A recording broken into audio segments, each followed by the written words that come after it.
안녕하십니까. 한국의료행정실무협회 이수연입니다. 오늘 제가 강의할 내용은 우리나라 건강보험의 현실과 보험심사평가사에 관한 강의를 하겠습니다. 먼저 건강보험의 현실을 말씀드립니다. 2019년도에 건강보험료가 3.49% 인상되었습니다. 보험심사 평가사는 우리나라 건강보험 보장에 어떻게 기여를 해야 될까라는 생각을 해봅니다. 건강보험료가 올라가게 된 첫 번째 이유는 건강보험 보장률. 건강보험 보장률이라 하면 본인이 부담하는 금액을 낮춰주는 거죠. 그러니까 보험자가 많이 부담하도록 하는 거. 그것이 건강보험 보장률입니다. 건강보험 보장률이 올라가도록 해야 되죠. 그러면 결국 건강보험 카드가 할인 카드가 아니라는 증명을 해야 되니까 환자가 조금 내게 해야 돼요.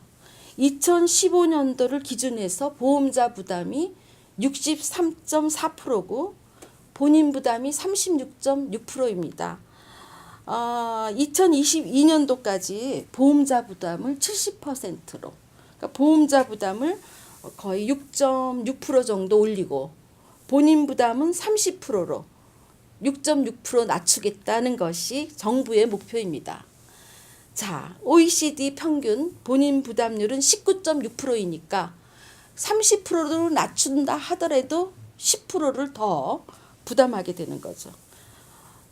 진료비 지급 주체인 국민건강보험공단은 요양기관의 진료비 지급 내역에 대해서 계속 관여를 할 수밖에 없습니다. 왜? 보험자가 부담하는 금액이 높아져야 되는 현실이기 때문이죠.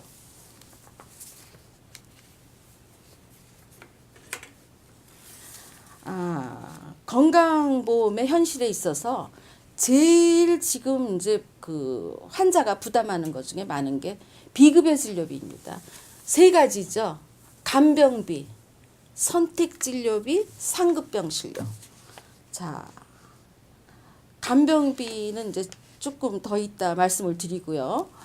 선택진료비 같은 경우에는 2018년도에 없어집니다. 선택진료비가 없어지면서 어떻게 됐을까요? 병원은 선택진료비가 없어짐으로 해서 병원의 경제성이 많이 나빠졌어요. 그래서 건강보험공단과 건강보험심사평가원과 보건복지부는 의료질 평가 지원금을 더 주게 됩니다. 그 의료질 평가 지원금이라고 하면 일단은 종합병원 이상의 병원들의 이제 질을 좀 높여주겠다는 뜻이죠. 그리고 입원료를 인상시켜줬습니다. 입원료를. 그리고 저평가 항목이라고 하면 어떤 거죠? 예를 들어서 소아 진료가 굉장히 낙후돼 있어요. 그래서 소아에 대한 진료비를 좀 올려준다든지 또 처치 및 수술료. 처치 및 수술료에 대해서 선택진료가 붙었으니까 선택진료를 없어지니까 처치 및 수술료에 대한 수가가 좀 올라가게 됩니다. 적정 보상을 한다는 얘기가 되겠죠.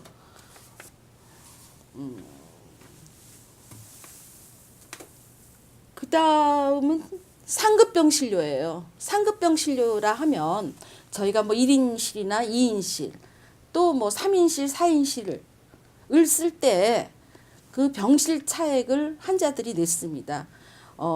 이것 또한 3인실까지는 국가가 건강보험으로 보장을 하게 되었죠. 앞으로 1, 2인실까지도 확대를 하겠다고 하고 있습니다.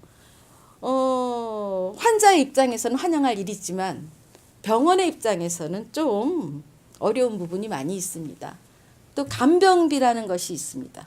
간병비는 엄격하게 얘기하면 또 보험심사평가사하고 그렇게 직접적인 연관은 없기 때문에 간병비에 대한 거는 지금 국가에서도 여러 가지 지금 뭐 케어 매니저라든지 여러 가지 연구를 하고 있으니까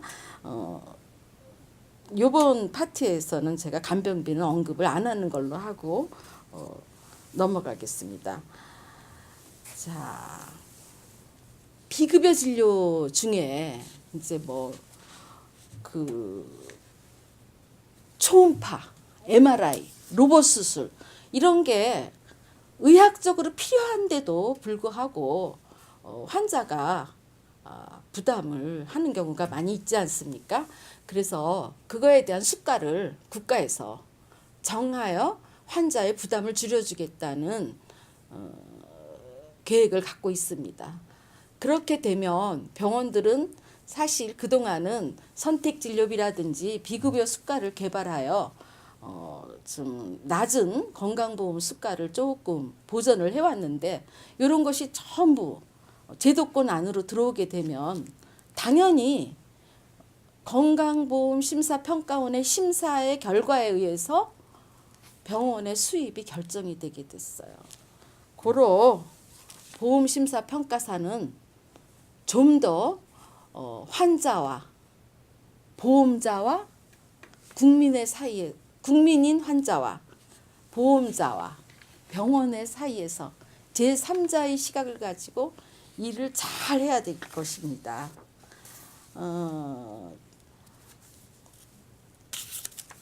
지금 간병 서비스라는 게 물론 있어요. 근데 간병 서비스가 확대를 되고 그렇게 됐을 때 이제 그 환자 자신에 대한 거는 많이 좋아질 겁니다. 그러나 OECD 19.6%까지 가려면 2022년도가 지나서 더 지나가야 되겠죠. OECD 대비해서 우리나라가 이제 그 36%였던 거를 30%로 본인 부담률을 줄여주는 것 중에 이제 한 가지 더 있는 거죠. 의료비 가계 부담률을 낮춰주겠다. 그래서 이제 갑자기 병이 생겼어요. 큰 병이. 근데 돈이 있는 사람보다 없는 사람들이 또 병이 많이 걸리는 경우가 있죠. 그래서 재난적 의료 보장이라고 해서 국가에서 한 2천만 원까지 이제 보장을 해주는 제도가 있습니다. 그래서 이제 의료비의 가계 부담률을 낮춰주겠다는 거죠. 저소득층 그러니까 경제적으로 좀 어려우신 분들에게 1년 동안 진료비가 토탈 본인이 부담하는 것이 이제 2천만 원이 넘었을 때는 2천만 원까지만 부담하도록 하는 그런 제도가 있습니다. 그래서 재난적 보장이죠. 재난적 의료비 지원이 있습니다. 보험심사평가사라는 직업은 뭐 직업이라고 아직 얘기하기가 좀 어려워요. 국가고시가 아니고 아직은 민간 자격증이기 때문에. 그러나 병원에서 확실히 일을 하고 있는 직업인 것은 맞죠. 그래서 그러면 우리가 그 보험심사평가사가 어떻게 해서 우리나라에 이제 그 자리를 잡게 돼 있나 하는 거를 말씀을 드리겠습니다. 1977년 7월에 건강보험이 도입이 됩니다. 500인 이상 사업장에 그러니까 전 국민의 한 10% 정도가 건강보험의 혜택을 받게 됩니다. 1989년에 전 국민 건강보험이 생깁니다. 단 12년 만에 우리나라의 건강보험은 전 국민 건강보험이 된 겁니다. 일본의 경우 40년이 걸렸고요. 미국은 아직도 전 국민 건강보험을 하고 있다고 할 수가 없습니다. 아시다시피 미국은 한 30% 정도의 인구가 건강보험의 혜택을 못 받고 있습니다. 우리나라의 국민건강보험은 굉장히 성공한 케이스입니다. 환자들의 입장에서는 뭐 할인카드라든지 여러 가지 얘기가 있겠지만 병원의 입장에서는 굉장히 빠른 시일 안에 많이 이제 그 수입에 있어서 좀 문제가 많이 생기게 되는 거예요. 거기다가 1989년에 건강보험이 이제 다 전국민 건강보험이 되면서 모든 건강보험 진료비를 건강보험 심사평가원에서 이제 심사를 하게 되는 2000년도에 일이 생기죠. 2000년 7월에 건강보험 심사평가원과 국민건강보험공단이라는 두 개의 커다란 이제 기구가 생기면서 돈은 공단에서 주고 진료비의 심사는 심사평가원에서 하겠다. 심사평가원의 카운터파트가 필요하게 됩니다. 그 카운터파트로서 병원 안에 보험심사평가 업무를 하는 직역이 생기게 됩니다. 그 국민 또한 어떻겠습니까? 보험심사의 결과에 의해서 자기가 진료비를 내게 되고 그 진료비가 정말 타당하게 냈나 하는 거에 대해서 궁금하게 생각하기 때문에 병원에서 건강보험심사평가원의 카운터파트의 일을 할 직원이 필요하게 됩니다. 약 종합병원 이상에서 봤을 때 지금 한 30병상당 1명 정도가 이 일을 하고 있습니다. 보험심사평가사는 환자에게 시행된 진료 내역을 심사 청구하고 청구된 진료비가 건강보험심사평가원으로부터 삭감되어 왔을 때 삭감 분석을 합니다. 건강보험심사평가원에서 지표를 관리하고 있습니다. 건강보험심사평가원은 어떤 지표를 관리할까요? 비슷한 병원, 뭐 400병상 이상의 병원들, 종합병원들의 평균가를 다 내고 있어요. 그래서 현저하게 비슷한 수준의 다른 병원보다 뭐 병원비가 한 20% 이상 비싼 병원이라든지 그런 병원은 또 이렇게 지표를 관리를 해서 뭐 현지 실사를 한다든지 건강보험심사평가원은 진료비를 그냥 줄 수는 없잖아요.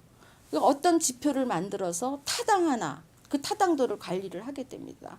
그리고 그 병원은 수술이 뭐 A급이다, B급이다. 가끔 여러분들은 이렇게 지나가다가 우리 병원은 뭐 최우수 건강보험심사평가원에 최우수 등급을 받았습니다라는 거를 현수막을 다 걸어놓은 병원이라든지 또 버스에 광고를 보셨을 거예요. 왜 그럴까요? 이미 병원의 등급이 지표 관리를 통해서 그 퀄리티에 대한 등급이 세워져 있다는 뜻입니다. 그러므로 그 지표 관리 중에는 뭐 재원 일수라든지 또 병원 그 뭐 건당 진료비라 그러죠. 건당 진료비라는 건 뭐냐? 뭐 맹장 수술을 했다 그러면 평균적으로 우리나라 전체 건당 진료비가 얼마인데 이 병원은 얼마고 저 병원은 얼마고 비슷한 수준의 병원 중에 그래서 등급을 매기는 겁니다. 또 수술의 성공률 여러 가지 지표 관리를 할 게 많이 있습니다. 그래서 보험심사평가사는 뭐를 해야 될까요? 그 지표 관리에 대응하여서 평균적인 진료비가 되도록 해야 되나요? 그러다 보면 진료의 퀄리티가 또 내려갈 수가 있단 말이에요. 퀄리티를 올리면서 진료비는 심사평가원의 그 평균적인 지표와 비교하여 어떻게 해야 되겠어요? 병원 내 의료인에게 알려드려야 됩니다. 그 지표 관리를 해야 돼요. 어려워요, 굉장히. 약간의 사회성이 있어야 될 것 같아요. 왜? 의사들이 굉장히 자존심이 강하죠. 의사에게 건강보험심사평가원의 지표는 이겁니다 라고 했을 때 걔네들이 뭘 알아? 라고 할 때가 있었습니다. 지금은 그렇지 않죠. 이제는 건강보험심사평가원의 지표가 이렇습니다 하면은 의사들이 조금 참고를 하십니다. 참고를 하셔서 우리 병원이 다른 병원보다 20%가 비싸? 이유가 뭘까? 내가 입원을 좀 오래 시켰나? 아니면 약을 좀 비싼 걸 썼나? 재료를 비싼 걸 썼나? 고민을 하십니다. 그런 의사로 하여금 그 고민을 하도록 지표 관리가 잘 되도록 하는 일을 하는 것이 보험심사평가사입니다. 자, 급변하는 의료 정책 많이 변하죠. 의료 정책이 자주 변할 수밖에 없어요. 본인 부담률이 뭐 거의 30% 선인 거를 지금 이제 36%인데 30%로 좀 줄여주려고 하고 있으니까 지금 제가 말씀드린 본인 분담이라는 것은 비급여까지 합친 거예요. 비급여 중에 이제 뭐 병실 차액이나 선택 진료비가 좀 해결이 됐다 하더라도 뭐가 있을까요? 새로운 신진료가 계속 나오잖아요. 뭐 로봇 수술이라든지 뭐 그랬을 때 그 본인이 부담해야 되는 거에 대해서 계속 관리를 하고 해야 되는 것이 정책이 바뀌어요. 우리 국민들에게 내가 너 의료비 좀 덜 들게 해주겠다는 선거 공약이 나오니까 당연히 병원들은 그 정책에 관심을 가져야 돼요. 그리고 의료 정책에 대한 모니터링 또한 보험심사평가사가 해야 됩니다. 보험심사평가사가 해야 돼요. 지속적인 모니터링을 해야 됩니다. 의료 정책에 대해서도. 자, 그래서 보험심사평가사의 업무를 10가지로 정리를 해서 여러분에게 소개를 합니다. 우선 진료비 심사 청구라는 업무가 있습니다. 진료비 심사 청구를 그냥 아무렇게나 하는 게 아니에요. 어떻게 해야 돼요? 환자가 입원하는 순간부터 마이 페이션트가 되는 겁니다. 그 환자의 입원부터 퇴원까지 보험심사평가사가 개입을 합니다. 그래서 그 마이 페이션트가 어떤 약을 쓰는지 어떤 수술을 받을 건지 이 사람은 평균적으로 몇 박 며칠 만에 나갈 것이라든지 다 예측할 수 있는 통계가 있어요. 그 예측 가능하지 않은 통계가 또 있을 경우에는 의사와 의논을 해야 돼요. 환자의 몸이라는 건 너무나 다양하기 때문에 다 평균적인 진료를 할 수는 없거든요.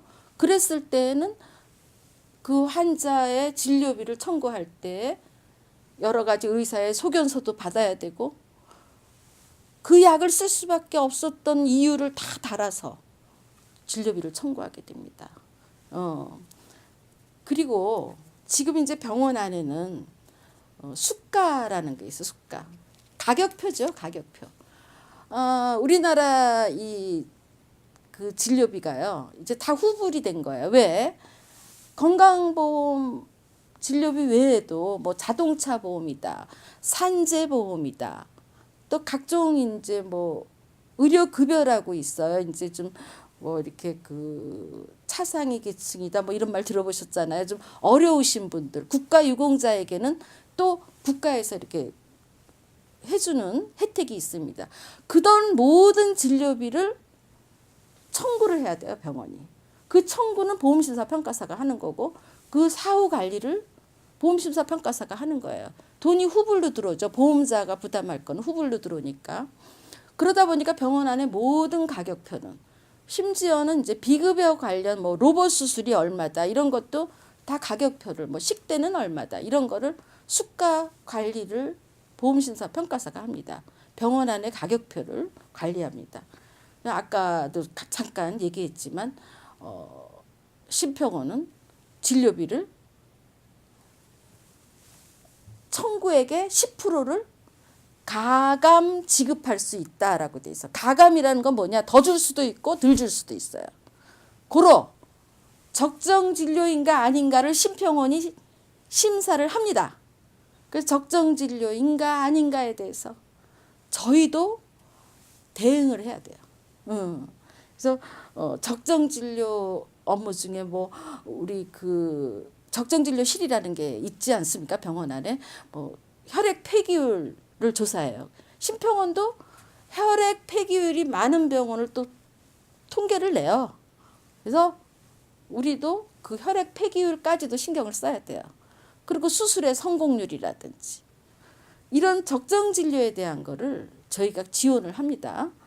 그다음에 대내 직원 교육을 해야 돼요. 대내 직원 교육을 어떻게 해야 되죠?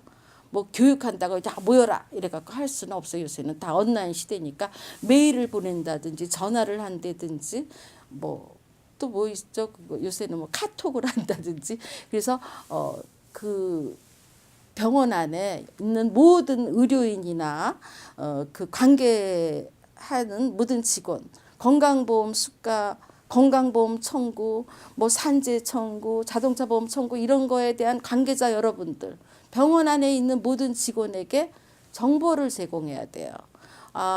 이런 약에 대해서는 심평원은 이런 기준을 갖고 있습니다. 고로 모든 환자에게 이렇게 비싼 항생제를 쓸 수는 없습니다. 이런 정보를 주는 일을 하게 됩니다. 이런 것을 뭐 교육 홍보라고 얘기를 했습니다. 그 다음에 또 어떤 게 있을까요? 다 진료비를 청구를 했으면 60일 만에 결과가 옵니다. 이번엔 얼마가 깎였구나. 그러면 그냥 주저앉아 있으려면 보험심사평가사가 일을 하는 게 아니죠.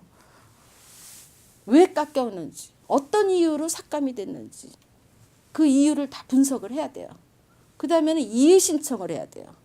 이의 신청 다음에는 또 심사 청구라는 제도가 있습니다. 그래서 적어도 병원에서 이렇게 진료를 했을 때는 뭔가 자신이 있으니까 진료를 한 거니까 그거에 대해서 이의 신청도 할 수 있는 자세를 가지고 이의 신청할 때 그냥 이의 신청합니다 하면 주는 거 아니에요. 어떻게 해요? 의사한테 자료를 받아야죠. 저 미국의 문헌을 보니까 이런 환자에게는 이 약을 쓰지 않으면 안 돼 라고 얘기할 수 있는 보험심사평가사가 되어야 됩니다. 수술만 못한다 뿐이지 그 수술의 과정에 대해서 그 환자의 그 어떤 약을 쓰고 어떻게 치료를 하고 몇 박 며칠 만에 나갈 것이다. 예후에 대해서 우리 알고 있어야 돼요. 그래서 상당히 공부를 좀 해야 된다라는 얘기를 이 기회에 또 하겠습니다. 이 신청을 잘할 수 있으려면 수술은 못하지만 그 수술하는 의사의 마음을 대변할 수 있어야 되지 않겠습니까? 여러분은 변호사예요. 변호사가 검사보다 일 더 잘해야 되는 거 아시죠? 삭감 분석 업무는 아까도 말씀드렸지만 진료비가 오면 우리가 삭감 분석을 해야 이 신청을 하는 거예요. 삭감 분석해갖고 이 신청해갖고 또 돈이 다 들어오면 얼마나 좋아요? 그치가 않죠. 그래서 그러다 보니까 개개인의 미수금 관리를 하게 됩니다. 환자 하나가 입원을 해갖고 퇴원하면서 본인 부담금을 내고 보험자 부담금을 청구를 했는데 진료비가 깎였어요. 그러면 그 깎인 거를 이의 신청을 하면 돈이 또 들어와요. 그때 또 돈이 덜 들어왔어요. 그랬을 때 그 진료비 관리에 대한 거, 미수금 관리에 대한 게 자연스럽게 보험심사 파트로 넘어왔어요.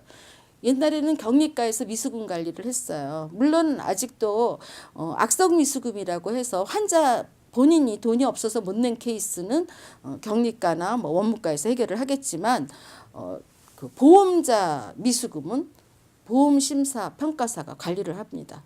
예. 그리고 여기서 이제 그 대관 업무라는 얘기를 했어요. 대관 업무라는 건 뭐냐면 이제 약간 촌스러운 단어이긴 하지만 의료 정책이 워낙 많이 바뀌고 그 의료 정책에 우리가 관여를 해야 될 일이 있어요. 어떤 거죠? 신진료. 우리 병원의 의사가 대한민국에서 처음 이 진료를 했어요. 뭐 옛날에는 간 이식이다 보다 지금 막 하지만 뭐 한 20년 전에는 예를 들면 이제 빅5에서 할 때 그 보험심사평가사는 뭐 해야 돼요? 그 책에서 다 찾는 거 의사들이 찾도록 해서 정책을 만들어야 돼. 정책 입안에도 우리가 관여를 하게 되는 경우가 있습니다. 물론 이제 조금 대형 병원의 업무가 되겠죠. 그 다음에 제일 큰 업무가 민원 업무예요. 우리 환자들이 자기 진료비에 대해서 굉장히 예민해요. 그래서 퇴원 시점 되면 돈이 얼마 나왔느냐 굉장히 중요합니다. 그래서 바깥에다 가서 막 이르기 전에 어떤 경우에는 이르고 난 뒤에도 또 저희가 이제 할 경우가 있지만 이 진료비가 어떻게 해서 이렇게 나왔는지 설명을 요합니다. 어떤 약을 썼고 수술비는 얼마고 선택진료비는 도대체 얼마냐. 지금 이제 선택진료비 없어졌으니까 막 관심을 갖고 물어보면 그걸 설명해 줄 수 있는 사람은 아까 처음 제가 얘기했지만 입원한 환자가 마이 페이션트라고 했지 않습니까? 그래서 그 환자에 대한 거를 제가 보험심사평가사가 직접 그 환자는 그 보호자에게 그 진료비의 타당성을 설명을 잘해야 돼요. 만약에 그 설명이 잘 이해가 안 되면 그 사람 뛰어갑니다. 보건소로 뛰어가고요. 또 뭐 보건복지부에다가도 민원을 넣고요. 심평원, 공단에 난 너무 억울하다. 왜 이렇게 뭐 건강보험으로 다 해준다 그래 놓고 이게 내가 내는 돈이 너무 많다. 이 병원에서 이렇게 받은 게 맞는지 틀리는지 알아봐 주시오. 그럼 누가 이거를 대답을 해줘야 되겠어요? 저희가 해줘야죠. 그죠? 민원 업무 저희가 합니다. 굉장히 일을 많이 하는 것처럼 재밌네요. 사실 이 그냥 뭉뚱그려서 얘기했지만 이 수가 관리 하나만 해도 몇 시간을 강의를 해야 되고 삭감 분석 하나만 해도 몇 시간을 강의를 해야 돼요. 삭감이 왜 됐는지 그 사유별로 항목별로 의사별로 뭐가 얼마 깎였다 이런 거 통계를 만들어서 원장님실에 집어넣는 일, 그게 악역이라고 할 수 있겠죠, 그죠? 그런 일도 하게 됩니다.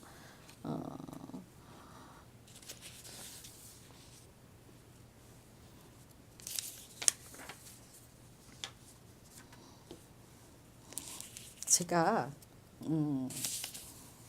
조금 네, 교수님 제가 여기 편집해서 할 수 있으니까 예, 찾으시고 하셔도 예, 되는데요. 예, 예. 교수님 제가 지금 몸을 조금만 우연히 교수님 몸에 가려져서 안 보이거든요. 그 조금만 더 왼쪽? 왼쪽? 네, 네. 조금만 더 예, 왼쪽. 예, 알겠습니다. 조금 터치패드 하세요. 내가 그럼 스타트하면 되나요? 네, 교수님 편하실 때 예. 이제 카메라 보고 3초 정도 쉬었다가 이제 해주시면은 네 됩니다. 제가 지금 계속 돌리고 있거든요. 네, 지금보다 왼쪽으로 조금만 더 가주세요. 네. 지금보다 왼쪽으로 조금만 더 가주세요. 땡큐. 네, 지금. 나도 모르게 갔네요.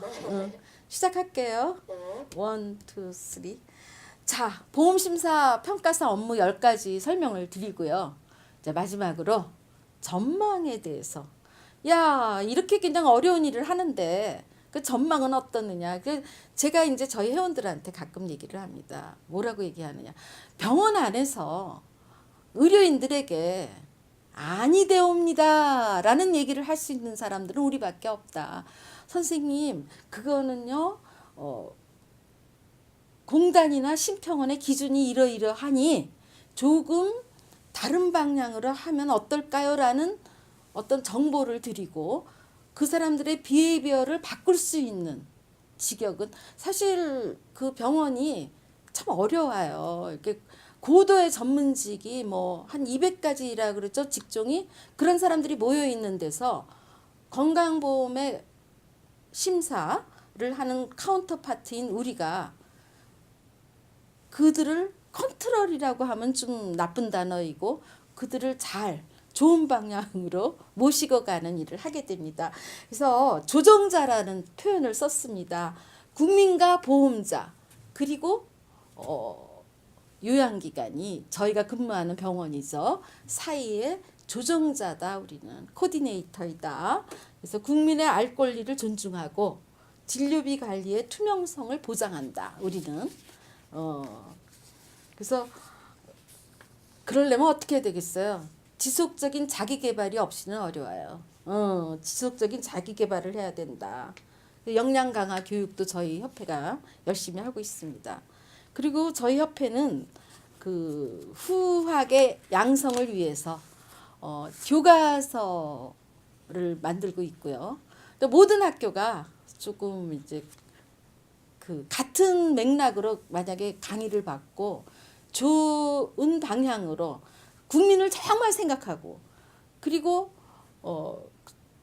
나라도 생각해야 되겠죠. 무조건 병원만 생각하면 안 된다는 거죠. 그러니까 제3자의 시각을 갖는 그런 이제 조종자로서 일하겠다라는 게 저희 협회의 생각입니다. 그러려면 협회가 조금 보험심사 평가사가 조금 힘을 받는 자리로 가야 되겠죠. 예. 그래서 지금 이제 인력 수요를 이제 또 말씀을 드릴게요. 의료기관에는 필요한 사람이 한 7만 명. 일을 하고 있어요. 보험심사 평가사라고는 하지 않지만 그 보험심사 평가 업무를 하는 사람들이 한 7만 명. 공공기관, 공단이나 심평원. 요새는 뭐 이제 그 자동차 보험이나 뭐 산재보험, 우체국 보험 이런 데 없는 건 아니에요.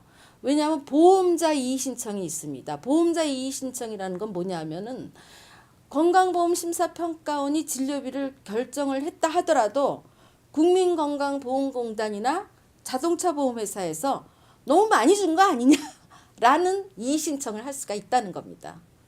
예, 병원만 이의 신청하는 게 아니에요. 그래서 그쪽에 있는 저희 인력도 상당히 있습니다. 뭐 제가 어림잡아서 뭐 한 공단까지 합치면 뭐 5천 명이 넘는 걸로 그렇게 알고 있습니다.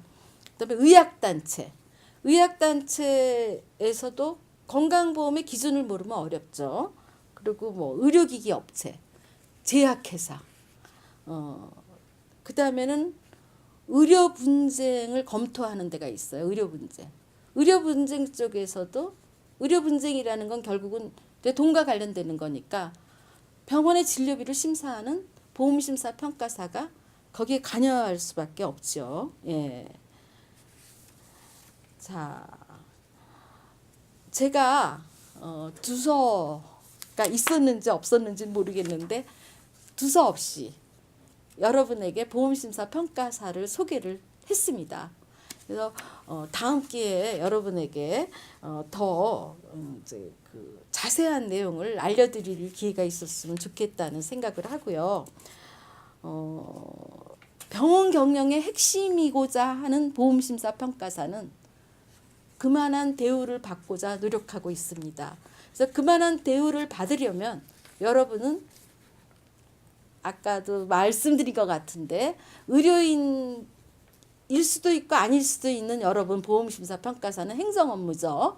여러분은 그들의 수술이라든지 그들의 진료 과정을 이해하고 그들의 변호인으로서 진료비를 잘 관리할 수 있는 그런 덕목을 가져야 될 것이라는 말씀을 끝으로 오늘 강의를 마치겠습니다. 이상입니다.